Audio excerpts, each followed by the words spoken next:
citizens vote to elect a new governor. You hear the word cancer, you're willing to do anything. And now companies are preying on your desperation. 7 on Your Side investigates which companies to watch out for. And an officer with a hidden talent. Now, ABC 7 News at 11, On Your Side. They wanted to stab him on the face somewhere. So he's protecting his face and looking at me because he knows this woman has this gun on my face.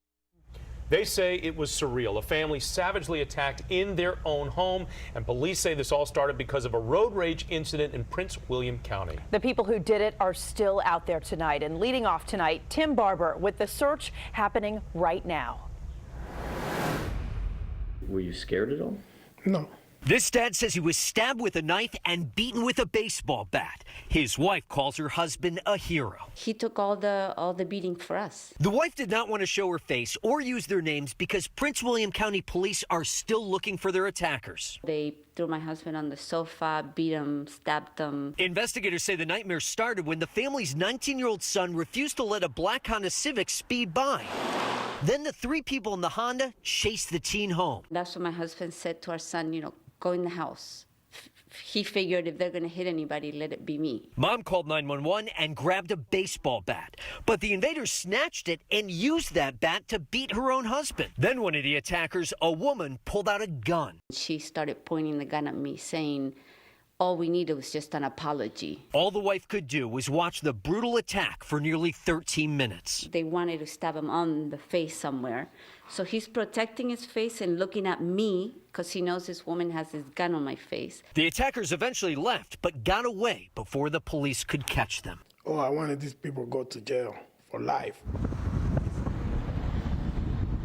Tonight, there is a detailed suspect description, which we put on the ABC 7 mobile app. There's also information about that suspect vehicle with that black Honda Civic with a gold or yellow stripe along the side of it. Reporting live in Prince William County, Tim Barber, ABC 7 News. And this just in.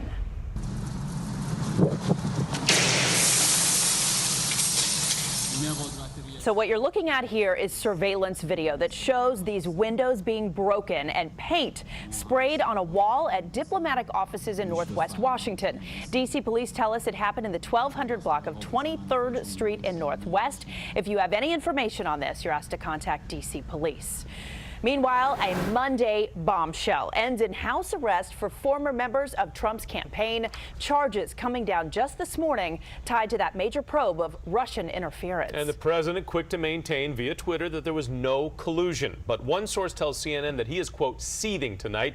Breaking down the big names for you. Former campaign aide George Papadopoulos, he pled guilty to lying to federal agents. Rick Gates placed on house arrest, pleading not guilty to charges like conspiracy and money laundering. And perhaps the most well-known name, Paul Manafort, the former campaign chair, also on house arrest tonight after pleading not guilty to similar charges. And that's where we'll start tonight. Our Annalisa Gale live at his Alexandria home with the very latest. And Annalisa, the big question tonight is what happens next? Jonathan and Allison, that's what everyone is trying to figure out right now. As you may recall, this is Manafort's condo that was raided this summer. The more than $2 million property isn't listed as part of this indictment as part of the properties that authorities may try to seize, but there are others out there, including one not too far from here. I think we should see this as the beginning, not the end of the process. So this is not about partisanship. This is really about a criminal process. Action, Mr. Manafort. Good morning. Trump campaign chairman Paul Manafort and former Trump campaign official Rick Gates remain on house arrest after pleading not guilty. In the 31-page indictment for Gates and Manafort, they are accused of laundering millions of dollars through offshore accounts.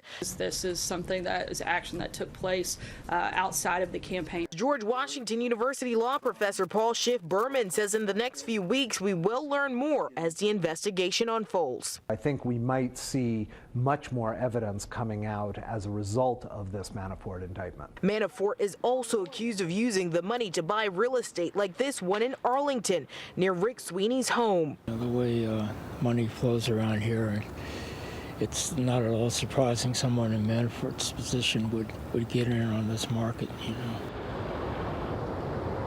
And Manafort and Gates are due back in court on Thursday, November 2nd at 2 p.m. We'll be sure to be there. You can catch all the latest on our ABC 7 News app. Live in Alexandria tonight, Annalisa Gale, ABC 7 News. Annalisa, thank you very much. And ABC 7 is giving you an in-depth look at these cases. We have all the documents related to the indictments online. You can read them through the ABC 7 app. I'm Nancy Chen at the live desk. Police confirming tonight an arrest warrant has been issued in Virginia for actress Rose McGowan on drug charges. The Metropolitan Washington Airport's Authority police telling us back in January, items left on a Dulles flight belonging to McGowan tested positive for narcotics. McGowan was in town for the Women's March, and police reached out to McGowan so she can appear in Loudoun County Court. McGowan has been in the headlines lately as one of Harvey Weinstein's most vocal accusers, saying he sexually assaulted her. At the live desk, Nancy Chen, ABC 7 News. The International Academy of Television Arts and Sciences will no longer give Kevin Spacey its International Emmy Founders Award. Actor Anthony Rapp came forward saying that Spacey made an unwanted sexual advance on him in 1986 when he was just 14 years old and Spacey was 26. Spacey is also being accused of deflection by coming out as gay in his apology. Netflix has announced Spacey's House of Cards will end after the upcoming season, but said the timing just happens to be coincidental.